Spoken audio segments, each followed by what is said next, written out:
आप देख रहे हैं अल्फा डिफेंस हिंदी में आपका स्वागत है। आज की इस वीडियो में हम लोग बात करने वाले हैं तेजस मार्क 2 प्रोग्राम के बारे में। कल इस प्रोग्राम को लेकर दिल्ली में एक बहुत ही हाई प्रोफाइल मीटिंग की गई थी और इस मीटिंग के बाद में लोगों की तरफ से अलग अलग तरीके की अटकलें लगाना शुरू कर दिया गया है। इस मीटिंग में directorate of defence research and development के सेक्रेटरी और डीआरडीओ के chairman doctor Sameer V Kamath मौजूद थे। भारतीय वायुसेना को रिप्रेजेंट कर रहे थे deputy chief of air staff air marshal Ashutosh Dixit. Working group को रिप्रेजेंट करने के लिए वहां पर मौजूद थे डीआरडीओ के एरो क्लस्टर के डीजी। साथ ही इस प्रोग्राम के साथ में डीआरडीओ की जितनी भी लैब्स इन्वॉल्व हैं उन सभी के डायरेक्टर्स। इसके अलावा यहाँ पर रिप्रेजेंटेशन थी centre of military airworthiness and certification की।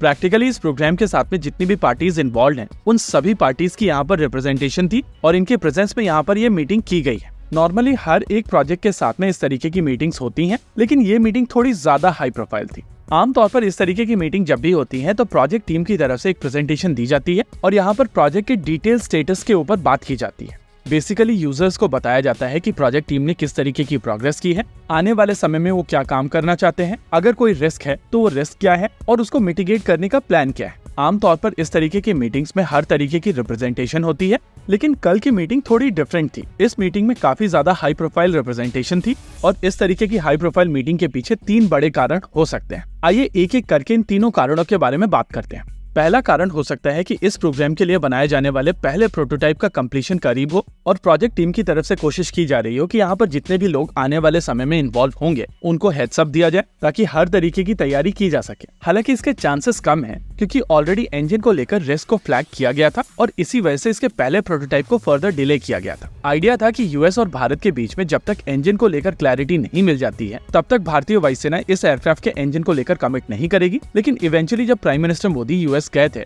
तो उसके बाद GF414 इंजन को लेकर एक MOU साइन हो गया था और भारत सरकार की तरफ से इसके प्रोटोटाइप डेवलपमेंट के ऊपर जो रोक लगाई गई थी उसको भी हटा दिया गया। हालांकि प्राइम मिनिस्टर मोदी यूएस गए थे जुलाई 2023 में और इस प्रोटोटाइप डेवलपमेंट के ऊपर से कैप हटाया गया था नवंबर 2023 में।